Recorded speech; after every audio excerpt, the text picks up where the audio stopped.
Cash flow statement पे आज ये सेकंड क्लास है और इसमें हम ये समझेंगे कि जो कैश फ्लो होता है वो कौन कौन सी ट्रांजैक्शन होती हैं, कौन सी ट्रांजैक्शंस होती हैं जिनमें कैश फ्लो होता है।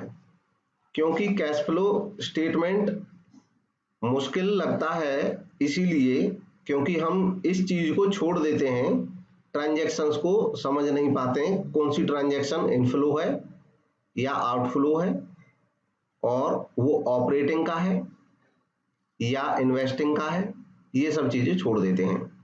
इस क्लास के बाद, आज की क्लास के बाद आपको किसी भी ट्रांजैक्शन को समझने में जरा भी प्रॉब्लम नहीं होगी, ना तो ये पहचान करने में कि वो ऑपरेटिंग का है या इन्वेस्टिंग का या फाइनेंसिंग का है, और ना ही ये पहचान करने में कि वो इनफ्लो है या आउटफ्लो है।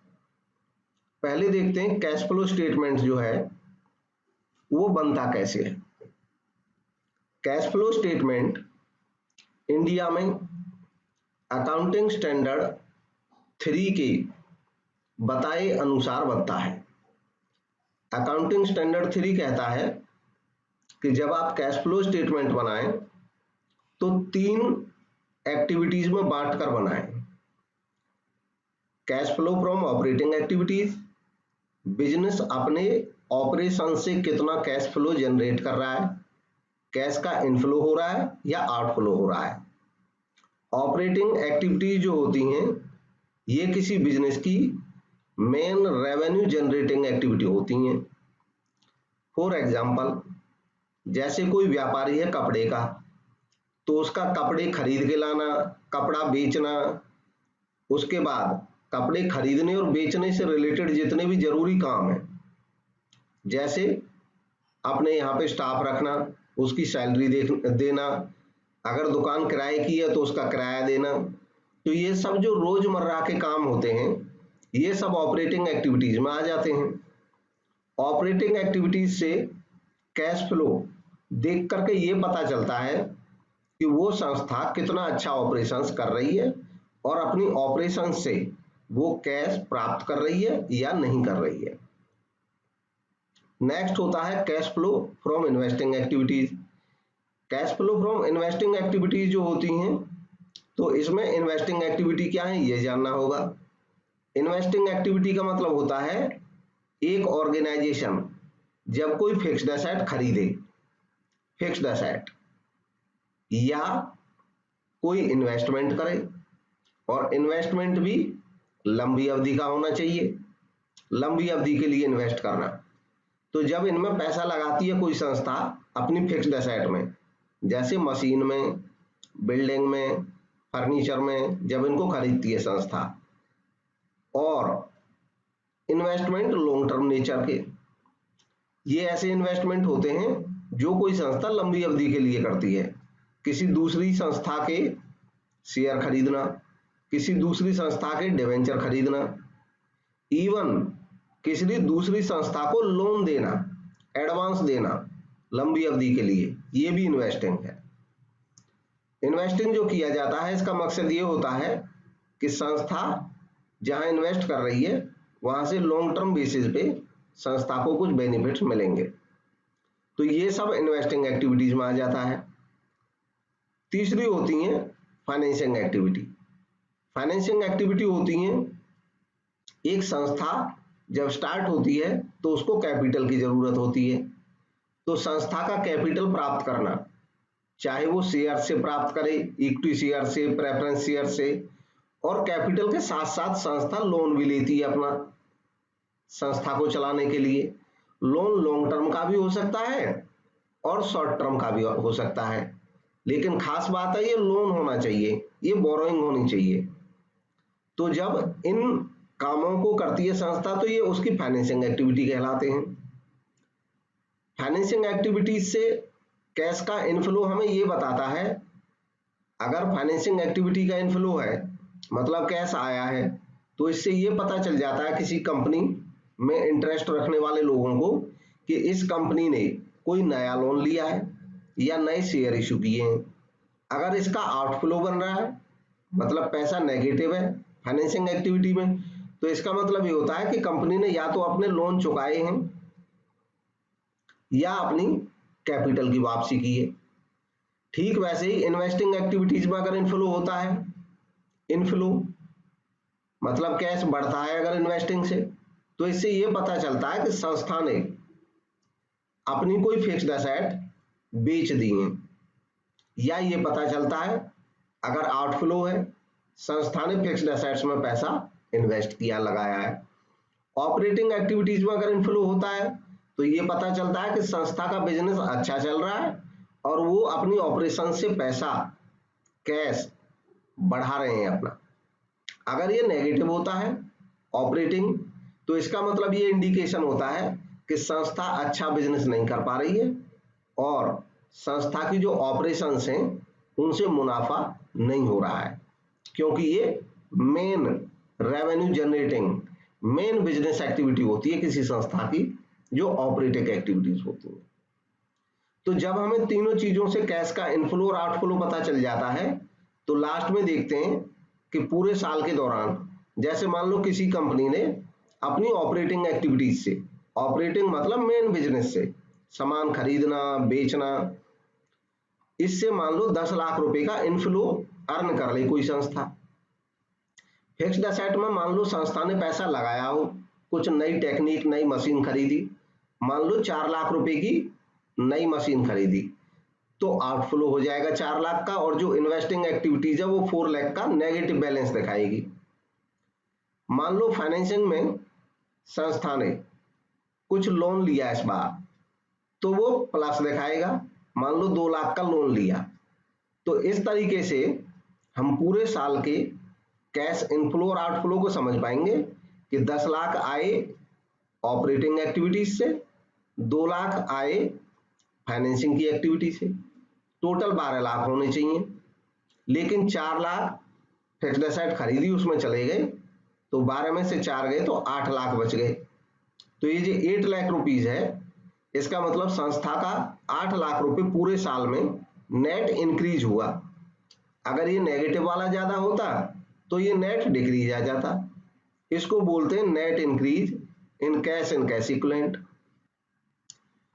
हाँ, तो इसका कोई जरूरी नहीं है कि आप ABC लिख के आप डायरेक्ट भी लिख सकते हैं। अब बात आती है कि हमें ये तो पता चल गया कि कुल इंक्रीज हुआ संस्था का 8 लाख रुपए का कैश और कैश इक्विवेलेंट मिलाकर के। तो अब हमें ये वेरीफाई करना होता है लास्ट में कि क्या हमारी कैलकुलेशन सही है। तो इसको वेरीफाई करने का तरीका ये होता है कि हम ये देखते हैं कि साल के शुरू में हमारे संस्था के पास कुल कैश और कैश इक्विवेलेंट कितने थे। मान लो साल के शुरू में हमारी संस्था के पास कुल कैश और कैश इक्विवेलेंट 2 लाख रुपए के थे, 2 लाख के। तो इसका मतलब एंड में कितने के कैश और कैश इक्विवेलेंट हो जाने चाहिए। तो एंड के जो बैलेंस शीट का क्लोजिंग बैलेंस होंगे, उसके कैश और कैश इक्विवेलेंट को चेक कर लेंगे, मान लो वो 10 लाख है, तो इसका मतलब हमारी कैलकुलेशन सही है। साल के शुरू में 2 लाख हमारे पास था कैश, 8 लाख इस साल तीनों तरह की एक्टिविटीज से जनरेट हुआ और कुल मिलाकर के 10 लाख हो गया। तो देखो, ऐसे जब कैश फ्लो स्टेटमेंट बनाया जाता है तीनों एक्टिविटीज में बांट करके, तो उसका मकसद ये होता है कि बेटर एनालाइज किया जा सकता है सिचुएशन को, पता चल सकता है कि हमारा पैसा लग कहां कहां रहा है।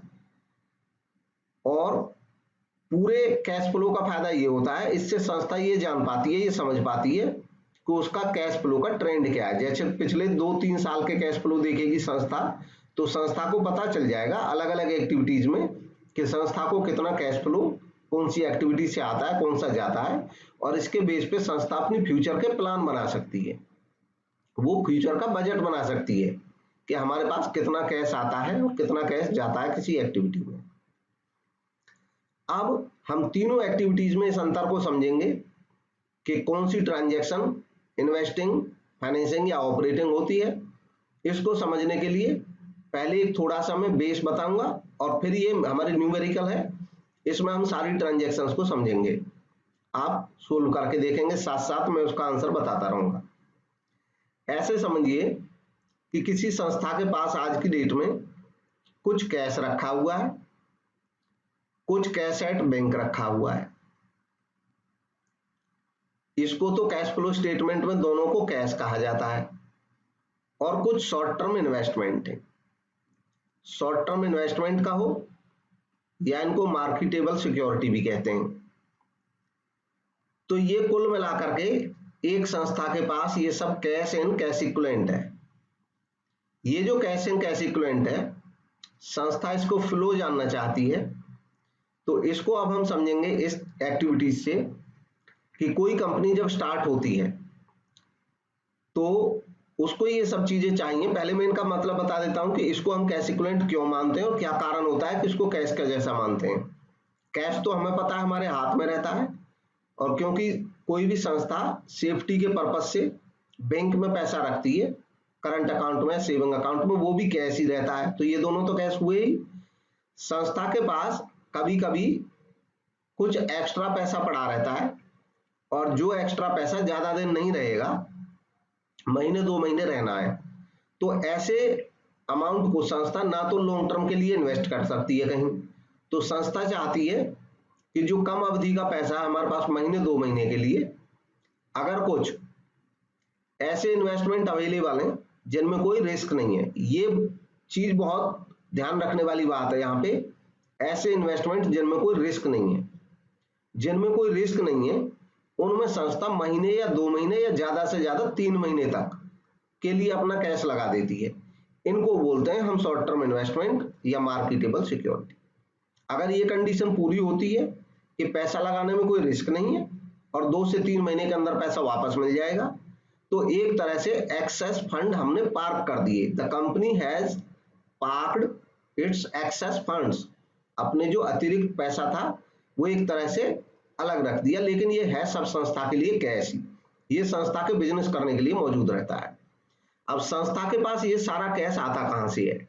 संस्था के पास ये सारा जो कैश आता है, ये संस्था लेती है या तो मालिक से कैपिटल, शेयर बेच करके, डिवेंचर, लोन। तो देखो ये संस्था की फाइनेंसिंग एक्टिविटीज है। फाइनेंसिंग एक्टिविटीज, अब कोई संस्था कैपिटल ले, शेयर से लोन ले, डिवेंचर से लोन ले, कहीं से इनका लेना फाइनेंसिंग का इनफ्लो हो जाता है, और इनका वापस करना फाइनेंसिंग का आउटफ्लो हो जाता है। साथ ही साथ इनको मेंटेन करने के लिए शेयर पे डिविडेंड देना, डिवेंचर पे और लोन पे इंटरेस्ट देना, यानी कि डिविडेंड और इंटरेस्ट। तो इनको मेंटेन करने के लिए डिविडेंड भी देना पड़ता है, इंटरेस्ट भी देना पड़ता है। ये कुल मिलाकर के ये सारी की सारी फाइनेंसिंग एक्टिविटीज हैं। अब संस्था के पास जो फाइनेंसिंग एक्टिविटीज से पैसा आता है, संस्था उस पैसे को अपने यहां या तो कैश, बैंक और शॉर्ट टर्म इन्वेस्टमेंट में रखेगी। अगर इनमें रखेगी तब तो ये कैश ही है, लेकिन ज्यादा लंबे समय तक संस्था इस तरह से अपना पैसा नहीं रखती है।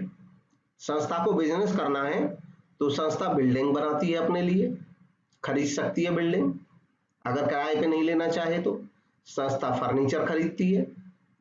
फर्नीचर के अलावा संस्था बाकी फिक्स्ड एसेट खरीदती है, प्लांट,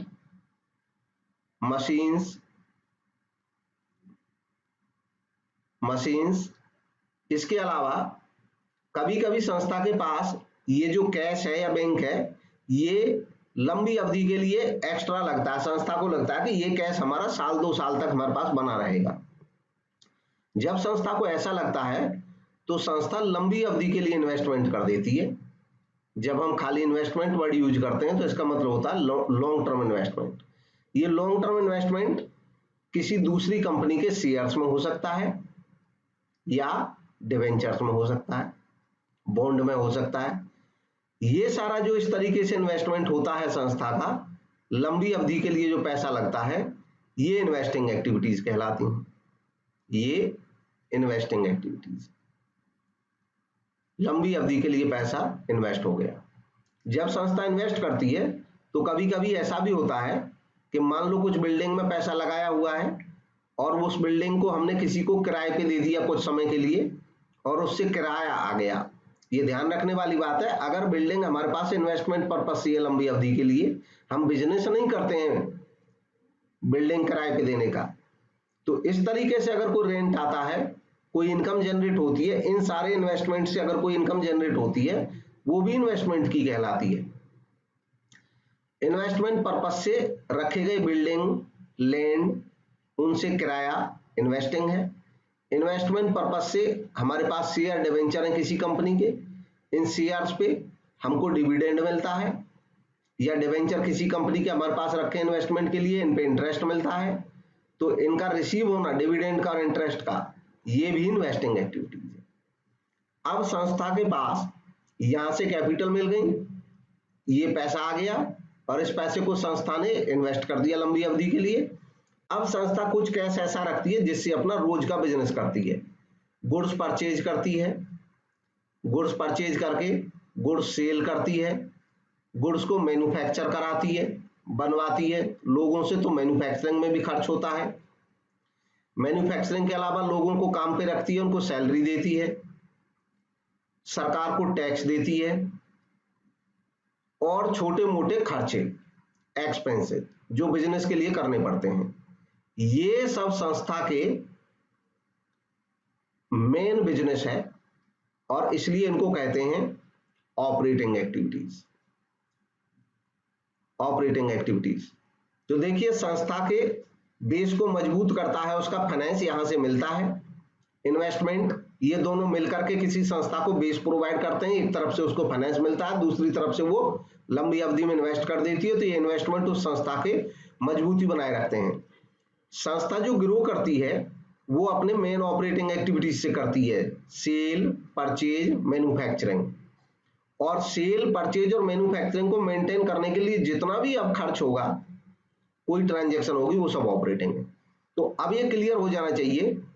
हम कुछ एग्जांपल्स लेंगे और उन एग्जांपल से आप क्लियर कर लेंगे कि हमें कौन सी चीजों से किस टाइप के इनफ्लो या आउटफ्लो होते हैं। अभी प्रैक्टिस करेंगे। अब आप अपने लेवल पे एक एक ट्रांजैक्शन को सोचेंगे और उसका आंसर हम साथ साथ बोलते भी रहेंगे, लिखा भी हुआ है यहाँ पे सामने।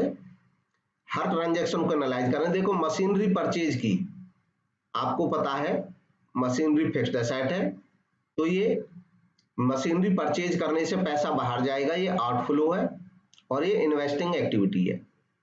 ऐसे ही proceed from issue of equity share capital, अभी आप खाली इनको देखते रहें, एनालाइज करते रहें, बाद में जिस पे क्वेरी हो उसको आप बाद में पूछ सकते हैं जब मैं कहूंगा।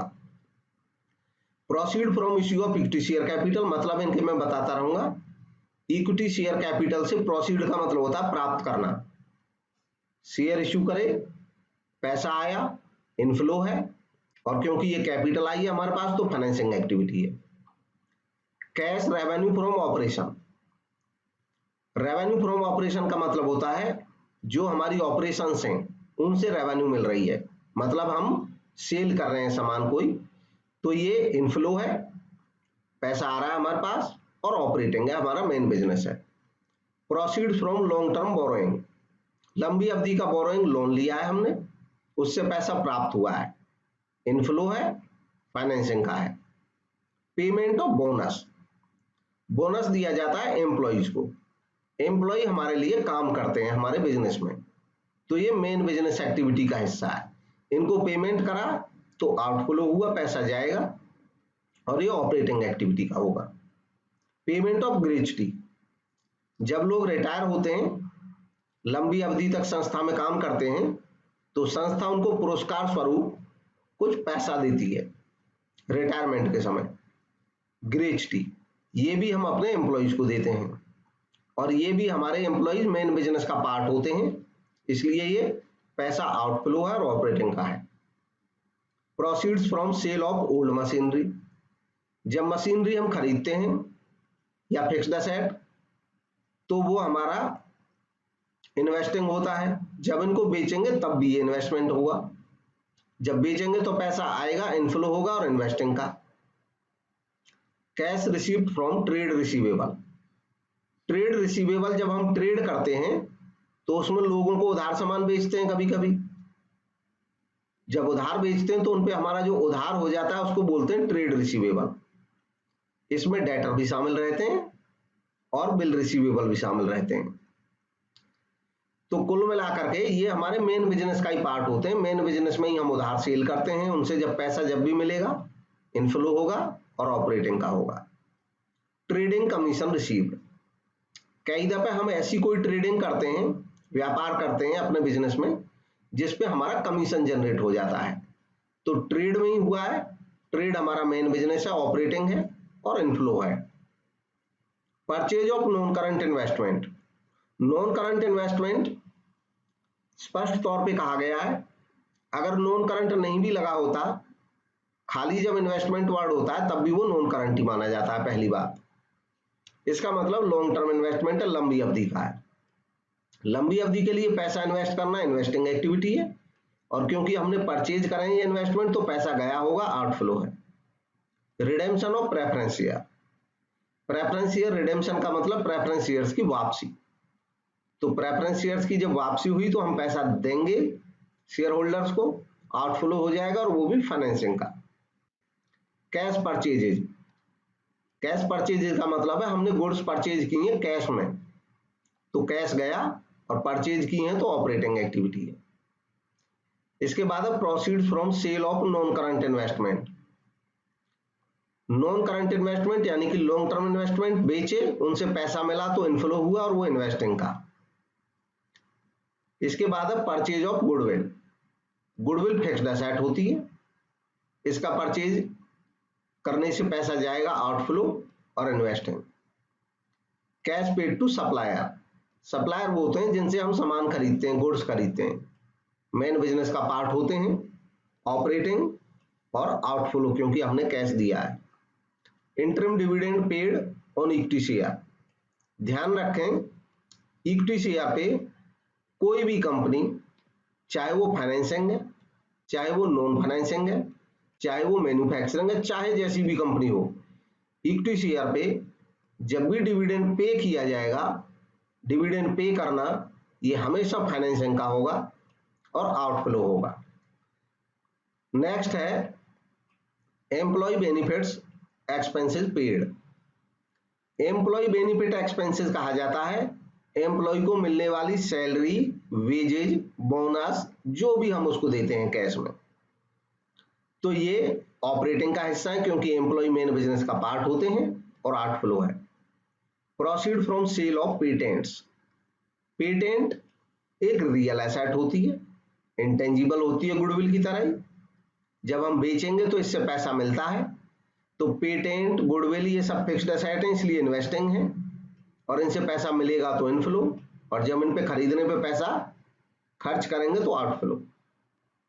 Interest received on debenture held as investment, हमने कुछ डिवेंचर इन्वेस्टमेंट की तरह रखे हुए हैं, मतलब हमने कहीं पैसा इन्वेस्ट कर रखा है डिवेंचर्स में लंबी अवधि का, तो ये इन्वेस्टिंग एक्टिविटी है।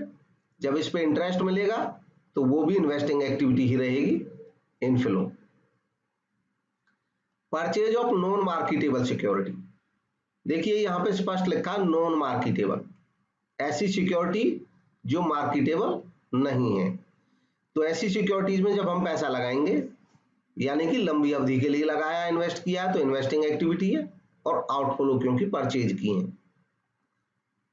नेक्स्ट है sale of machine by a dealer of machine, machine बेची है लेकिन जो बेचने वाला वो मशीन का डीलर है, मतलब इसका मेन बिजनेस ही मशीन खरीदना और बेचना है, इसलिए इसके लिए ऑपरेटिंग और इनफ्लो बेचने पे।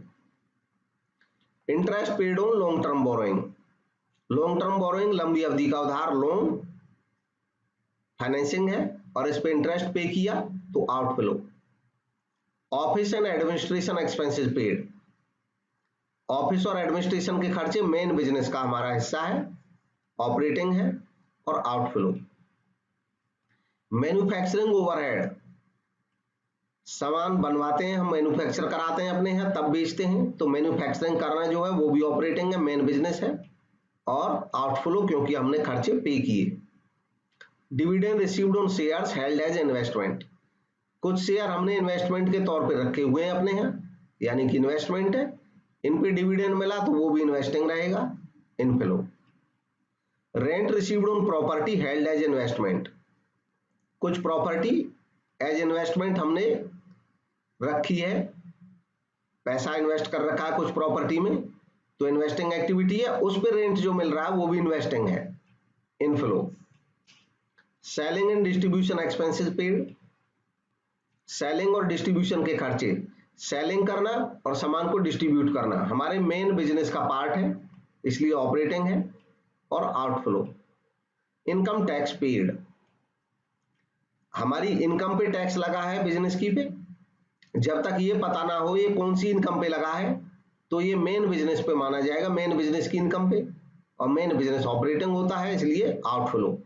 अब इसी में ये नोट कर लें, ध्यान रखें कि ये जो इनकम टैक्स है ये मेन बिजनेस पे लगता है तो ऑपरेटिंग, अगर ये इनकम टैक्स हमारी किसी कैपिटल गेन पे लगा हो, पूंजीगत लाभ हमको हुआ हो कोई, कैपिटल गेन तब होता है जब कोई फिक्स्ड एसेट सेल कर देते हैं, जैसे बिल्डिंग बेच ली उस पर कुछ प्रॉफिट हो गया तो उस पर टैक्स अगर लग गया तो बिल्डिंग का बेचना इन्वेस्टिंग होगा, और इसलिए उस बिल्डिंग बेचने पे जो टैक्स लगेगा प्रॉफिट पे वो भी इन्वेस्टिंग का हो जाएगा, तब वैसे केस में वो टैक्स इन्वेस्टिंग एक्टिविटी का हो जाएगा।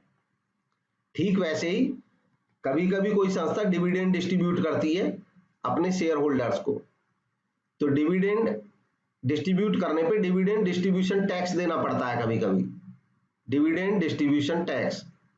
अगर डिविडेंड डिस्ट्रीब्यूशन टैक्स दिया है तो ये डिविडेंड जो है ये फाइनेंसिंग में आता है, और डिविडेंड डिस्ट्रीब्यूशन टैक्स भी फाइनेंसिंग में आ जाएगा। नेक्स्ट है dividend paid on preference share, चाहे इक्विटी शेयर हो या प्रेफरेंस शेयर हो, इन पे डिविडेंड देना फाइनेंसिंग ही होगा और आउटफ्लो माना जाएगा, आउटफ्लो है पैसा गया है।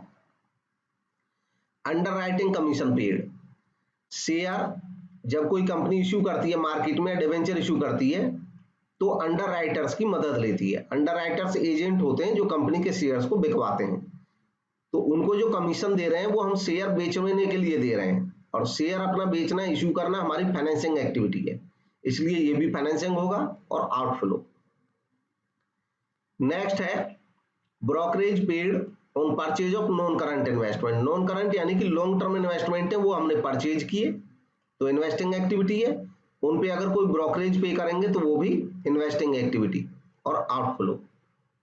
विनिंग फ्रॉम लॉटरी, हमने लॉटरी से कहीं पैसा जीत लिया, कंपनी ने कोई लॉटरी का टिकट खरीदा और उससे पैसा ले लिया, तो देखिए ध्यान रखने वाली बात है कि अगर कोई एक्टिविटी ना तो इन्वेस्टिंग हो और ना फाइनेंसिंग हो तो नेचुरली वो ऑपरेटिंग हो जाती है, तब ये ध्यान रखना है, एज पर AS3 है ये।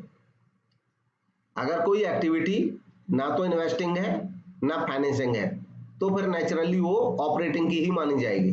तो लॉटरी जीतना ना तो कोई इन्वेस्टमेंट है ना फाइनेंसिंग है, इसलिए ये ऑपरेटिंग होगा, इनफ्लो होगा। हाँ, क्योंकि लॉटरी विन करना कोई हमारा रूटीन वर्क नहीं है, इसलिए ये एक्स्ट्रा ऑर्डिनरी आइटम्स में आएगा, ऑपरेटिंग में extra ordinary item. Increase in bank overdraft, bank overdraft छोटी अवधि के लिए बैंक से बोरो करना होता है पैसा, इसलिए फाइनेंसिंग एक्टिविटी है और inflow. Cash credit, cash credit भी बैंक ओवरड्राफ्ट की तरह ही छोटी अवधि के लिए बैंक से बोरो करना होता है, तो ये भी फाइनेंसिंग एक्टिविटी है और इनफ्लो। इसके बाद है increase in short term deposit. Short term deposit यानी कि हमने शॉर्ट टर्म बेसिस पे पैसा डिपॉजिट किया, तो ये डिस्कस किया था हमने शुरू में, जब हमारे पास एक्सेस पैसा होता है और हम ये चाहते हैं शॉर्ट टर्म यानी कि 1, 2, 3 महीने के लिए पैसा कहीं डिपॉजिट कर दें, तो वो कैश इक्विवेलेंट माना जाता है। और जब ये इंक्रीज होगा यानी कि हमने शॉर्ट टर्म डिपॉजिट में पैसा रखा तो कैश भी कैश और कैश इक्विवेलेंट भी कैश, तो इसलिए नो फ्लो होगा। नेक्स्ट है purchase of marketable security. Again marketable security भी क्या होती है, कैश इक्विवेलेंट होती है, तो जब हम परचेज करेंगे तो कैश जाएगा और कैश इक्विवेलेंट बढ़ जाएगा, हमें पता है ये दोनों ही कैश फ्लो स्टेटमेंट में कैश माने जाते हैं, तो नो फ्लो हो जाएगा, कैश इक्विवेलेंट है। नेक्स्ट है लास्ट ट्रांजैक्शन है बस अब, refund of income tax received. देखिए इनकम टैक्स का देना भी ऑपरेटिंग है और अगर इनकम टैक्स कभी ज्यादा चला जाता है सरकार के पास तो उसका रिफंड आता है, वो भी ऑपरेटिंग है। इनकम टैक्स पे करना आउटफ्लो है और जब रिफंड होगा वापस आएगा तो inflow. Issue off fully paid bonus share.